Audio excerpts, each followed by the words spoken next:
Welcome to the second episode of the What the Austen podcast. I'm joined by Caily. So, hi, Caily. Hi, Izzy. I'm so excited to be here and talk Sense and Sensibility. So, this is the first time we're meeting in person, but it's still virtual. But we kind of met through Instagram, didn't we? We're saying about a year ago now, which is just crazy. But your Instagram account is Half Agony, Half Hope. Yes. And I just remember we started our accounts around the same time and just immediately bonded over that and became friends. And yeah. So do you want to just say like a short bit about like how you got into Austen originally? Yes. So actually my grandfather always loved all forms of literature, and his two favorite authors were Shakespeare and Austen. And so at a pretty young age, he gave me my first copy of Pride and Prejudice. And I also grew up with a bunch of different Jane Austen adaptations. And the first one that I ever watched was the 1980 version of Sense and Sensibility.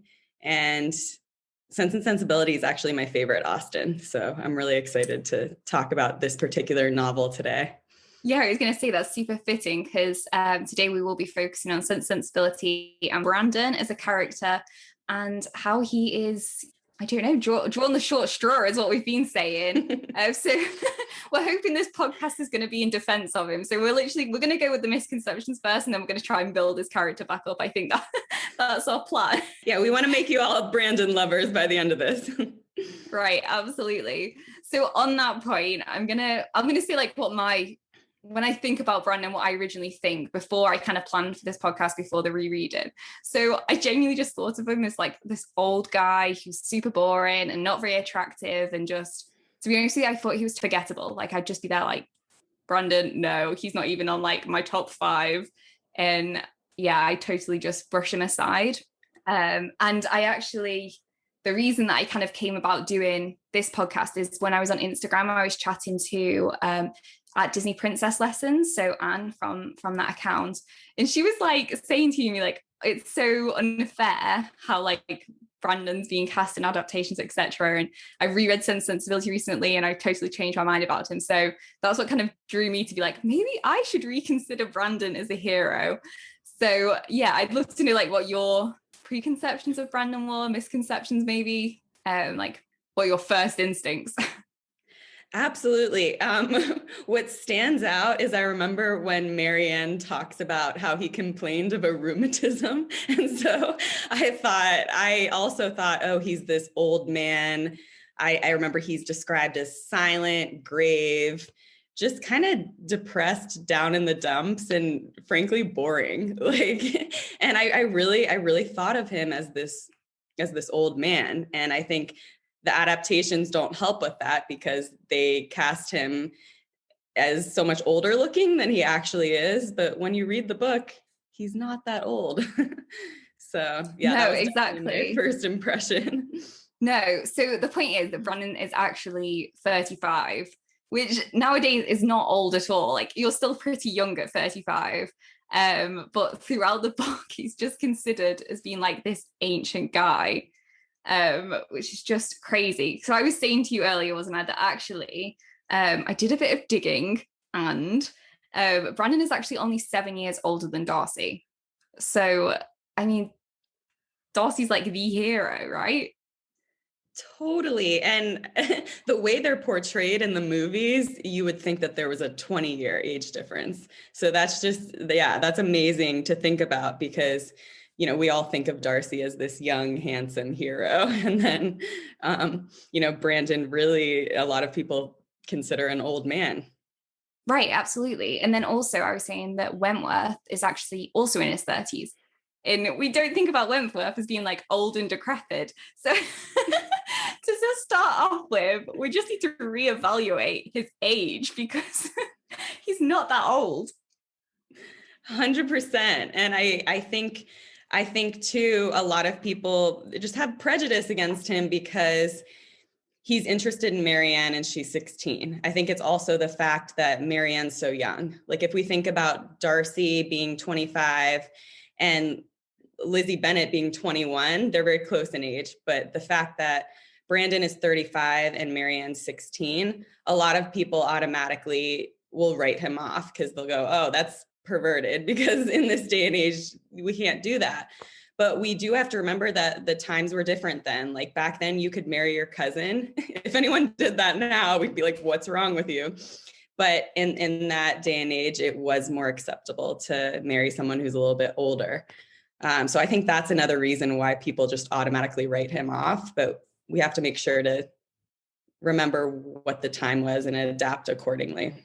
Right, absolutely. Because like most women were already in the marriage market at that point, like 16, like boom, you were like out and about looking for a husband. So sometimes younger, but you know, most of the time it is around like 16 that you're out there, you know, on the prowl, as it were.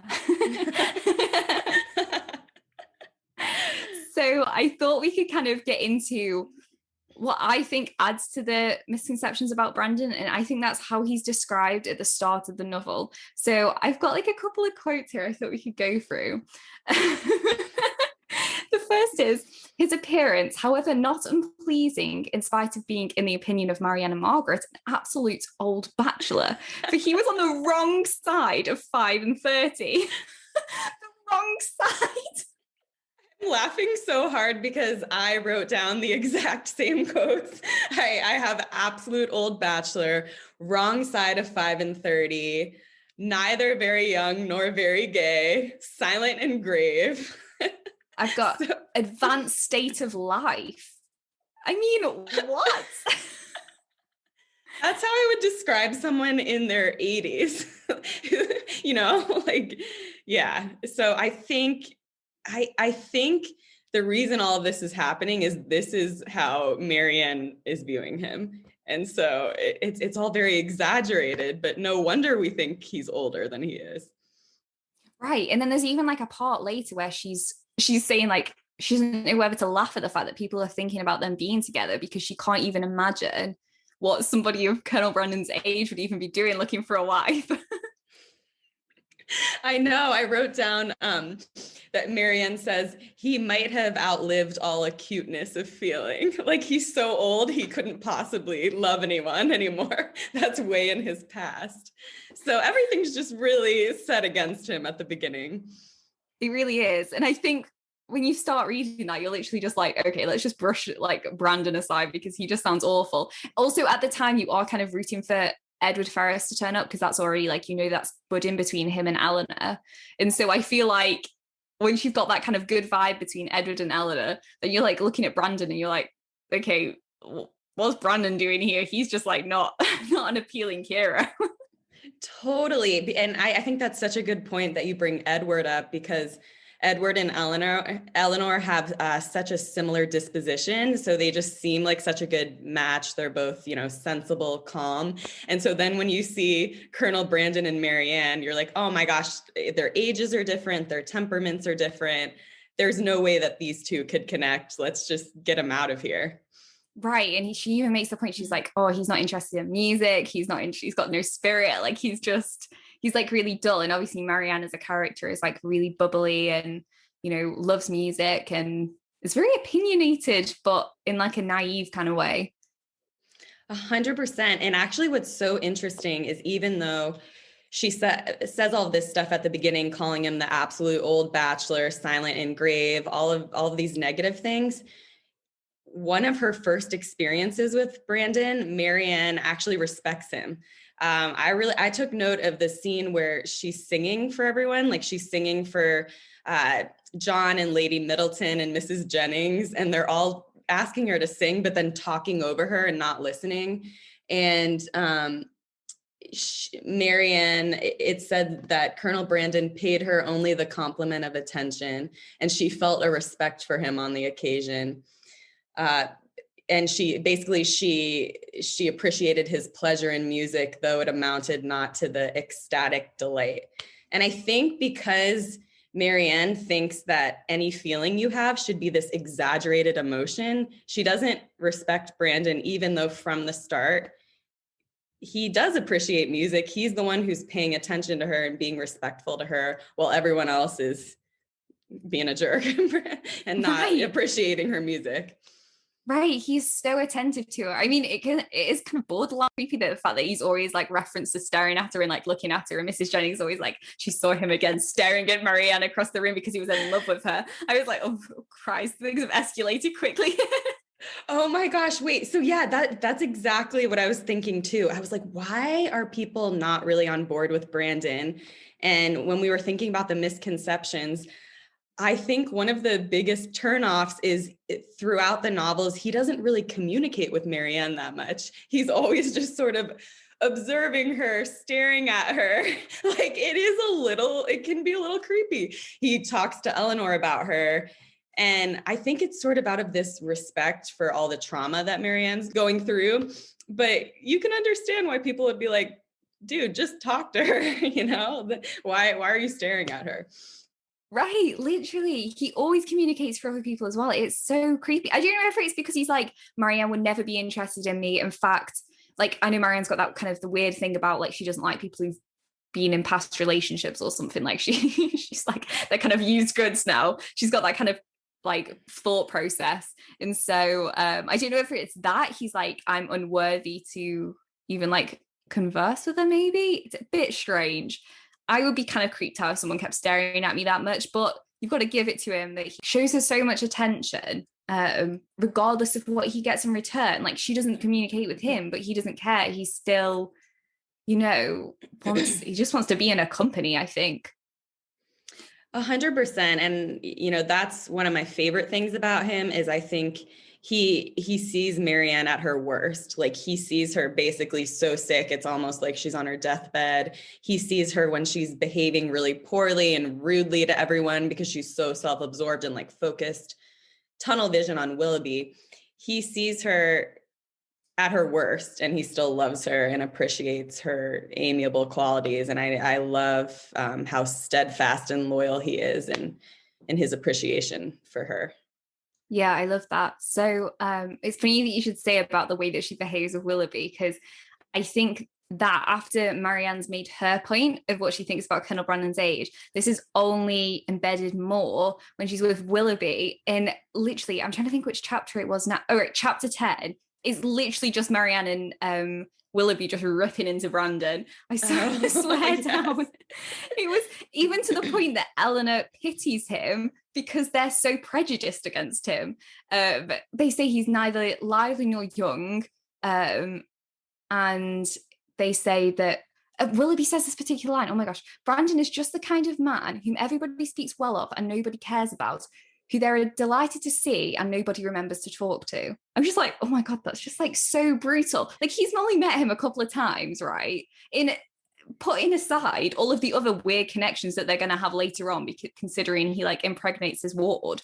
I'm just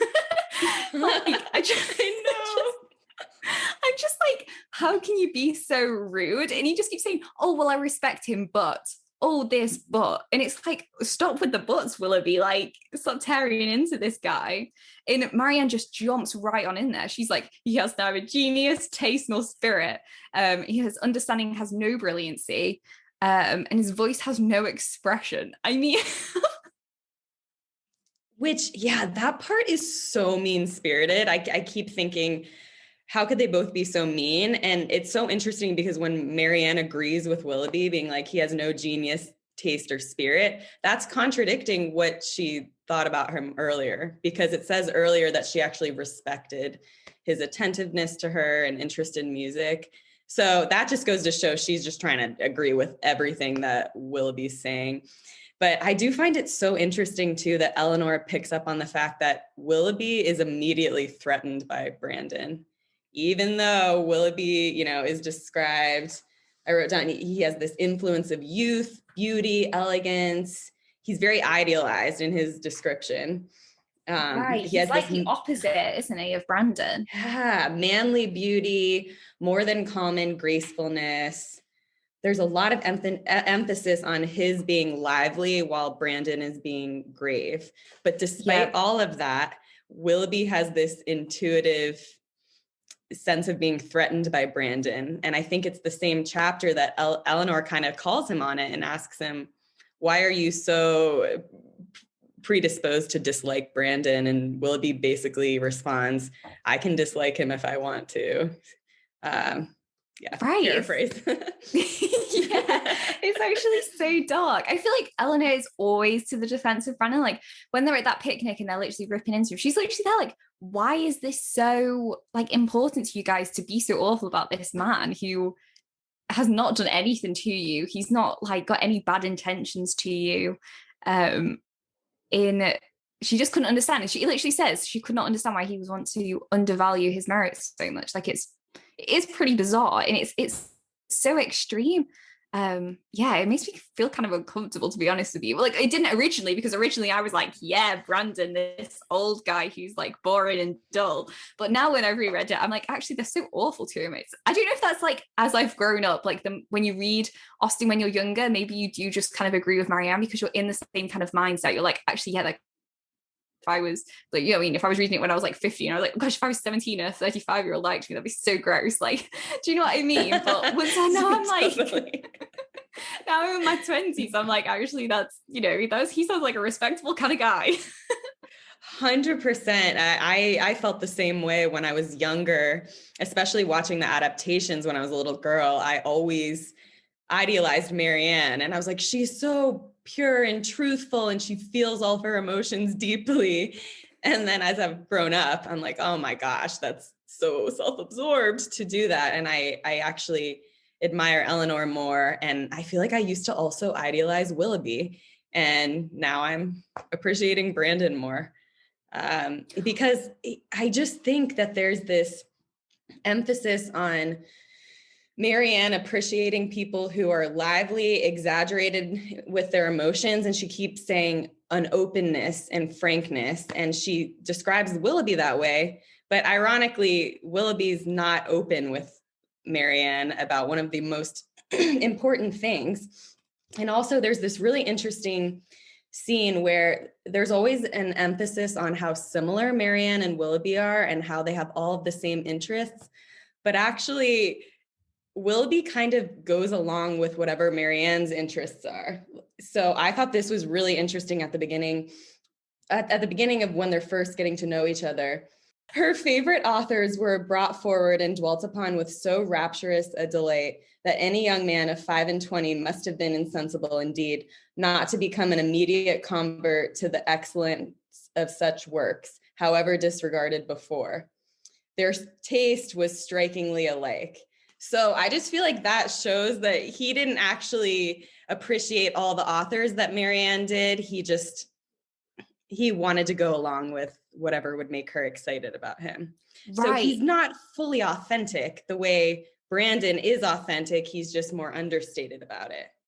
No, I totally get that. And that's actually confirmed later on, obviously, when he goes back to Eleanor and confesses everything. He says, to start with, I was literally just doing anything that I could to make Marianne like me and fall in love with me, even though I wasn't willing to reciprocate that. Obviously, he does end up having feelings for her. But the point was, he intentionally went out there to make her fall in love with him. So it was like a chameleon and was like, I'm exactly the person you want. I think there's an actual quote that even says, quote, do you know which one I'm on about? Yes, like, totally. He was exactly engaged to form Marianne's heart. And it's like, that was so intentional, though. That isn't just because he's like, just so happens that he's her soulmate. It's like, he's made himself that way. That's exactly right. And I think that's, again, in such contrast to Colonel Brandon, who does remain the same throughout the novel. His same steadfast self, which at the beginning is not so glamorous, but then you just grow. He's kind of a slow burn character that you really appreciate because he is himself from the beginning to the end of the novel. Right, absolutely. And that being said, I feel like it'd be good to go through a couple of points that really emphasize that Brandon is the guy you should root for, because I must say that I have been guilty in the past to root for Willoughby even after everything that he's done. I know some people like desperately hate Willoughby, but I've always struggled to desperately hate him because I've always thought, oh, but he would have been so much better for Marianne than Willoughby. And I felt that way until this point. And I think this is maybe a good age to reread Sense and Sensibility so that I could take that other like viewpoint and think, actually, no, he's actually not a good match for anyone, let alone Marianne. So I don't know if you felt the same way at any point that you were like rooting for Willoughby. Oh, 100%. I think even this is a whole nother conversation for another time, but I think there's often who's the worst villain, Willoughby or Wickham. And I actually tend to root for Wickham because I think Wickham is 100% calculated, whereas Willoughby was calculated, but because Willoughby actually did fall for Marianne, I do think there was a genuine, authentic connection between Marianne and Willoughby at some point. And circumstantially, a lot of things got in the way, including things of his own doing. But it does make it hard for me to fully hate Willoughby. But I completely agree with you. As I reread it, I do think Brandon is the better match for Marianne. Yeah, absolutely. And little hint there for another podcast episode that'll come out later in the year. I'm ready for it. Yeah. So I'm going to start with one that is technically comes prior to the novel, but is only revealed later in the book. And that's kind of Brandon's tragic backstory. So the fact that he was like in love with this woman who he wasn't allowed to be with, they were going to elope. And then she's married off to his brother. He joins the army to kind of escape kind of the heartache, the fact that she's been married off to him. She has a terrible life. His brother's awful to her. And it ends up basically that she's in a poorhouse dying when he comes back into this country. And he goes searching for her and finds her in this poorhouse with a child. And I mean, it's just pretty dire, isn't it? It's all around bad news. And and he just takes them both in and he kind of nurses her. Obviously, she unfortunately dies. And then he takes in the child as his own. And I just think that in itself, like, he's so selfless, I think, as a character. And that kind of reminded me of Wentworth as well, because when he loves somebody, he loves for a long time. This guy doesn't just like go off somewhere and forget somebody. He came back and he searched for this woman when he finds out that she's in like dire situation. And I just think that just says a lot about his character. I don't know if you have the same thoughts or...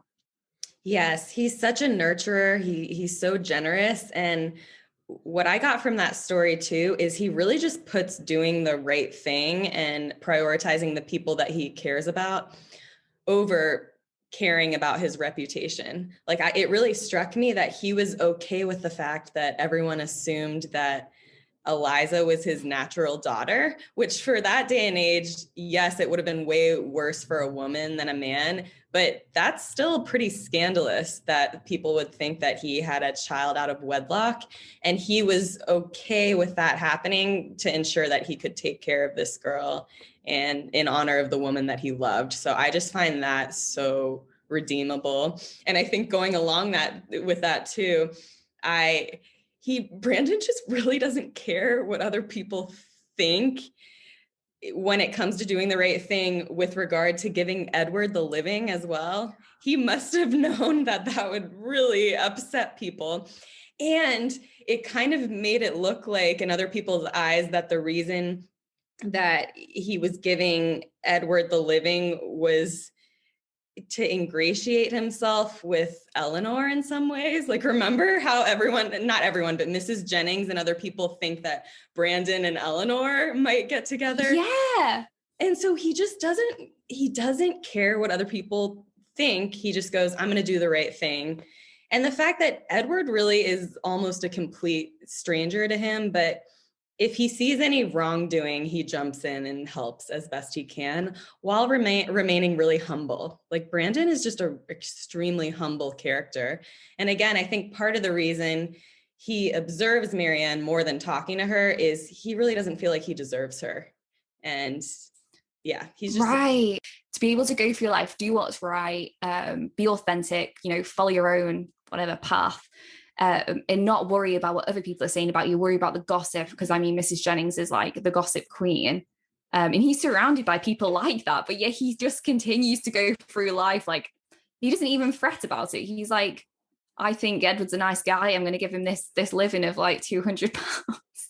He's like, he's not going to have enough to marry on yet, but, I just want to help him out because his family have cut him off. Like, this is somebody who's not at all connected to him. Isn't that just... It's just outstanding, really, isn't it? He does it with such, like, there's no, like, bells and whistles. He's literally just like, he doesn't even go and tell him himself. He's like, Eleanor, will you go and tell Edward that I'm offering this great gesture to him? Like, I don't want to take all the credit. It's fine. You know, you do it. He doesn't tell everybody in a massive room. He literally only tells Eleanor. And it's just the nicest thing. And then when Eleanor's telling Edward, and he's like, Colonel Brandon, what? That's so nice of it. But very surprising. That's such a good point you bring up about Brandon's lack of ego, you know, that he just, he goes, oh, Eleanor, you tell Edward. He doesn't, it's not about his own glory and, oh, I'm going to be a savior to someone else. He's really not that way. And that's such a beautiful thing in comparison with how Willoughby behaves sometimes, but also Eleanor and Marianne's brother, John Dashwood, how much of an ego he has. I guess this is a slight segue for a second, but just Brandon and Eleanor have to deal with such annoying characters in that book.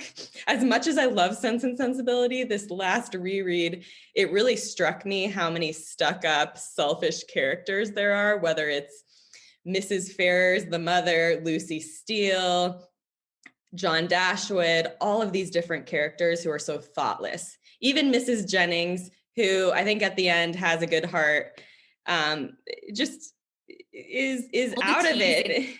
Yeah, all the teasing that she does, I think is so, I mean, I couldn't bear that drive me up the wall. I'd feel so awkward all the time. It actually makes me cringe when I'm reading it. 100%. And I think Brandon really can recognize good quality people. And I think one particular scene where you really recognize how much he cares about Marianne and actually admires her qualities is when Eleanor and Marianne, and Brandon's there too, go to visit Edward's mother, Mrs. Ferrers, and she's insulting Eleanor's artwork because she's threatened by her and wants Eleanor to, you know, she wants Edward to marry Miss Morton. And Colonel Marianne gets very affronted by this and it basically goes, how dare you insult my sister? And yeah, who's crying. Miss Morton to us? Exactly. I love that line. I love who's that. Miss Morton to us? It's just so amazing. But you can tell Eleanor is mortified by that side of Marianne, but Colonel Brandon admires it. And he thinks, oh, this just shows how pure-hearted Marianne is and how much Marianne loves her sister. So as much as Eleanor has a hard time with Marianne's sensibility sometimes, Colonel Brandon loves that about Marianne. And so it just really seems like he has this authentic respect for Marianne too. Yeah, no, absolutely. I think he even says at one point, because Ellen is like, wants Marianne to grow up and kind of grow out of those tendencies. And Brandon's like, no, don't wish that. Like, don't wish those tendencies away because once they're gone, they can't be returned. And there's true beauty in that Eleanor may not see because she's so different to Marianne. And obviously she is the quieter one, but she's also very reflective and she's more like Anne Elliot as a character. And like Marianne is very bubbly and says what she thinks. And but he's like, don't let her let go of that because that's what makes her who she is. And obviously by the end of the novel, she does soften slightly in her views. I think, the situation with Willoughby changes her, but I don't think it completely strips her of her true nature. I think it just softens that side of her. So yeah, that was kind of my thoughts on that. But I was also thinking, because another point that you made just there that I picked up on is another great thing about Brandon is his friendship with Eleanor. Is that not just one of the best friendships? I honestly didn't appreciate that till this last reread. I was like, wow, of like all the friendships, I was like, this is one that I've not appreciated, but it's actually so genuine. And they're so, I can understand, like, to the point where people do assume that they're like courting because they're that close and they're that in each other's confidence. 100%. I love the fact that there can be this platonic friendship that's founded on such a mutual respect. I also really appreciated reading about the friendship between Eleanor and Colonel Brandon this time around. I completely agree with you. And you can just see him fitting in with their family. Mrs. Dashwood cares for Brandon so much. He can open up to her. He can be best friends with Eleanor. And then he just loves Marianne. And going along with what you said before, which is Marianne's never going to lose the qualities of being very sensible, very emotional, but it's a little bit muted after her illness and she matures. But she's always going to have those qualities. Brandon is always going to appreciate those qualities about her.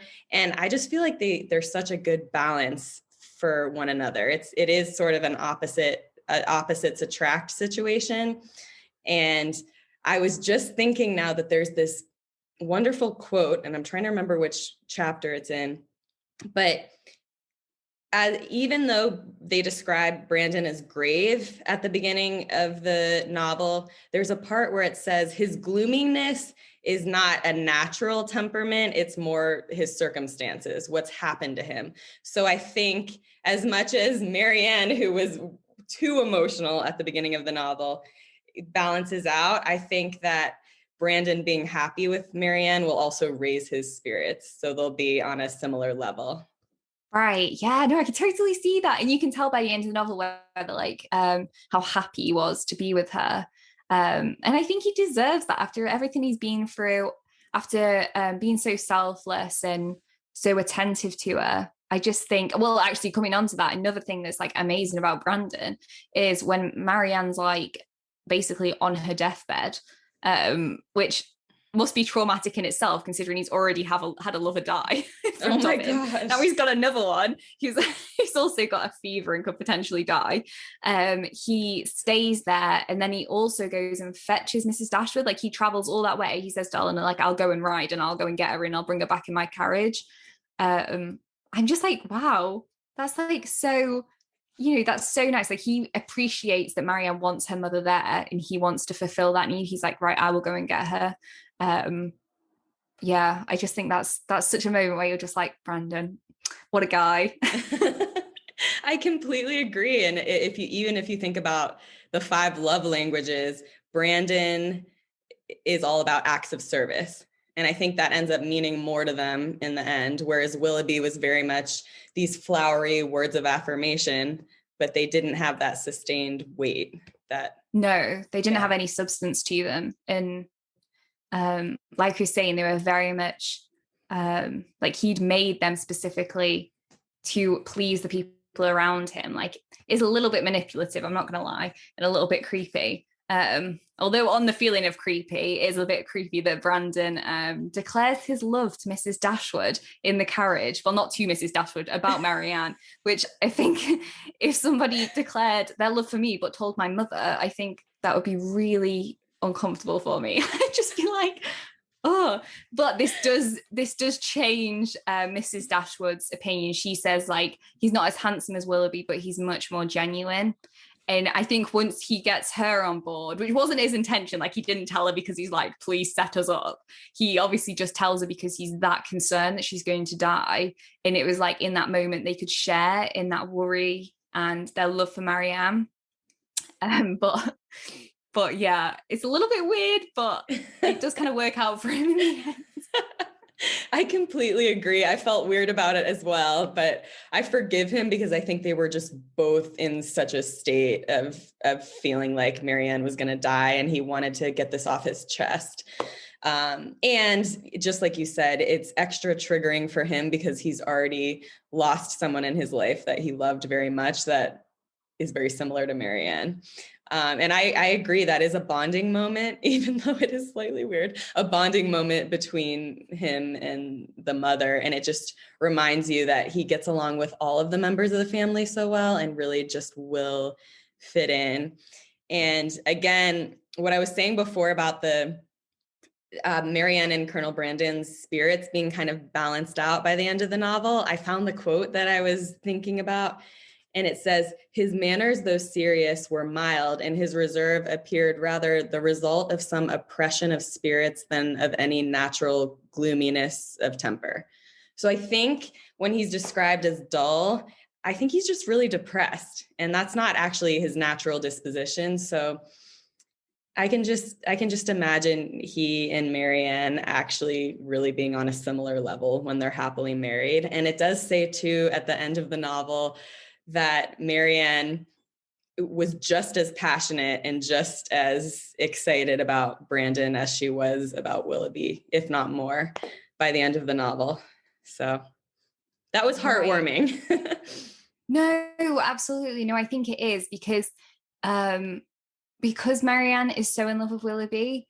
I mean, it is quite unusual for an Austen novel because usually it's like the process of somebody falls in love with one person and that's the person they end up with.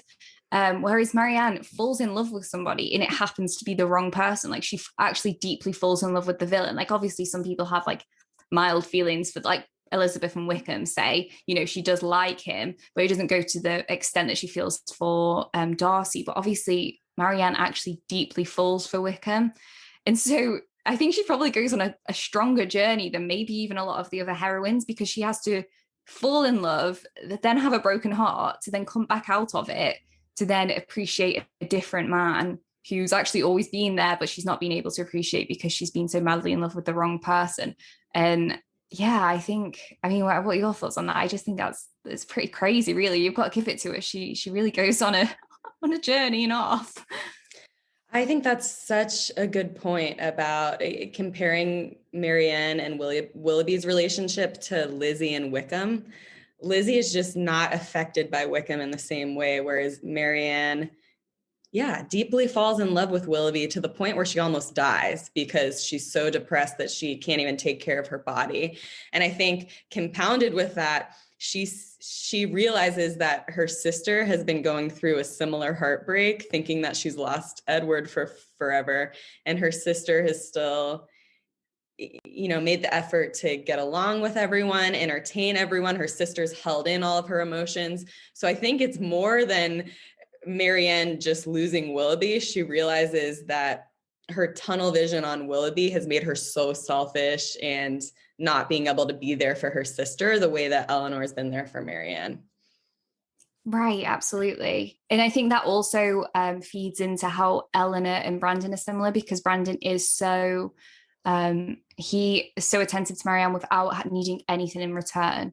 Everything that he does for her, he doesn't do it with the thought of this person's going to want me at the end of it. He does it regardless. Like I was saying to you earlier, it's so strange how quickly Marianne and Brandon's relationships is wrapped up at the end. Like we have like a lot of Edward and Eleanor, like in the last kind of 2 chapters. And then it's just like a passing comment at the end, like, oh, and Marianne and Brandon get married and, they're all happy. And it's like, okay, that's, and you can kind of get it because it has been building up. But I feel like I would have appreciated more of seeing them Marianne appreciate Brandon as much as he appreciates her. Like I know it probably won't be to the same extent until later when they were married, but I think the adaptation does that quite well. Like it does start to show them kind of bonding and like the scene with the birds. Which adaptation's that?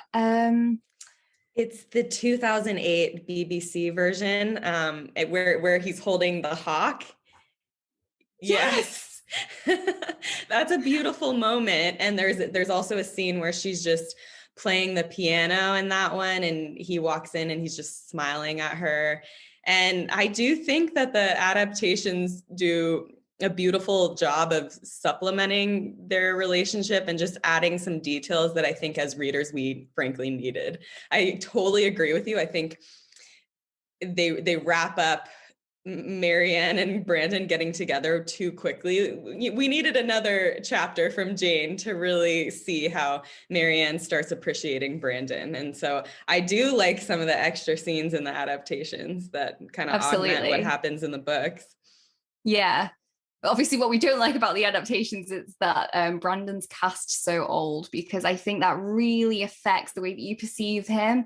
And I don't know if it is just to match the how Marianne perceives him originally, but I'm not too sure about that.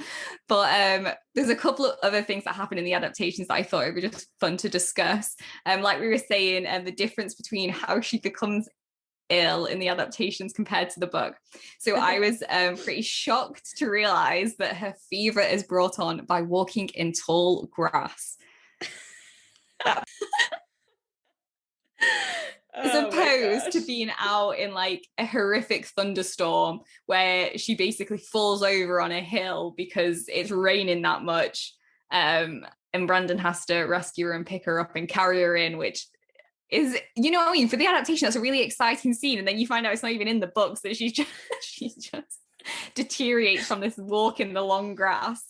I mean, totally. I mean, that's just such a romantic scene. And especially in one of the adaptations where she's actually looking at Willoughby's house. And that's what it's that in combination with the rain that like triggers her fainting. And then it's so symbolic of Brandon being there to catch her the entire book when he actually physically carries her in. And yeah, I was so disappointed when I went back and reread and I went, wait, that part's not in the book. Why? Also, just how upset Brandon gets when Marianne's sick. I mean, I think some of that's shown in the book, but I know in the Alan Rickman version, there's this quote that so many people love where he's so upset. He says to Eleanor, he says, give me an occupation, Miss Dashwood, or I should run mad. And it really, that quote shows how distraught he is about Marianne's state. So there's a little bit more romantic dramatization in some of the adaptations, but I like it. I don't hate it at all. No, absolutely not. Yeah. I think what I could really do with is all of those good bits out of the adaptation, but a younger casting of Brandon. I think that's my plea. You know, if anyone's listening to this podcast and you do,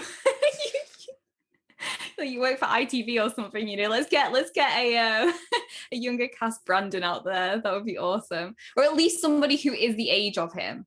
That would be nice. Like, I'm not even joking. So I did a little browsing of who is actually 35 in the acting world. In Anne, who I mentioned earlier from Disney Princess Lessons, she said that she'd like Dwight from Poldark. I don't know if you've seen that, the character Dwight. He's so attractive though. I would totally be on board for a Brandon like that. He is actually of the age, like he is actually 35.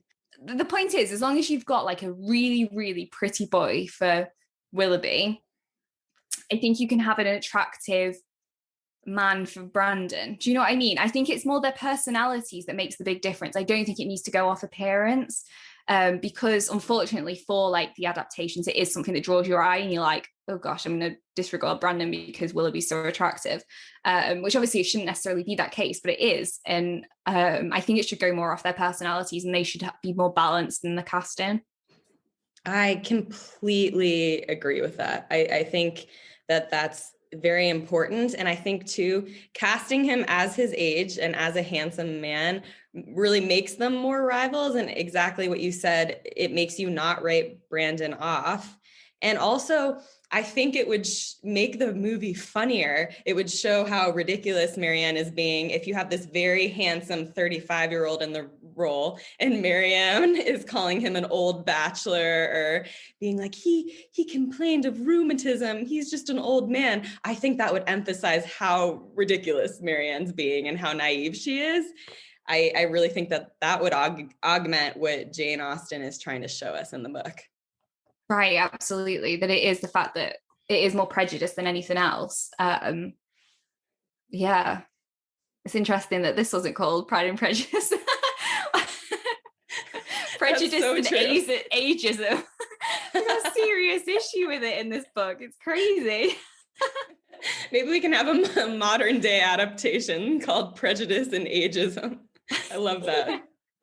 Oh my gosh, one more scene from the adaptation that I really love is in one of the adaptations when Marianne sees Willoughby with Miss Grey.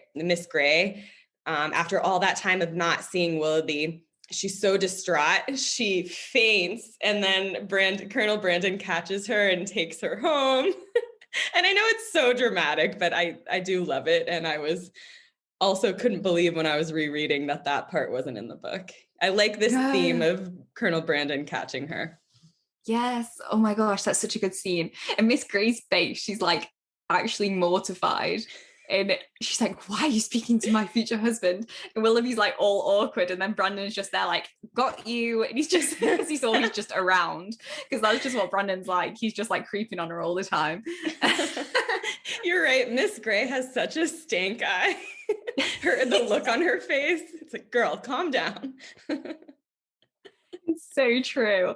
Oh no, I'd love to do like a future episode on people like Miss Grey. Because I mean, she is really manipulative, like next level, like partaking in the writing of the letter and everything. So yeah, but But have you got any like final thoughts on Brandon?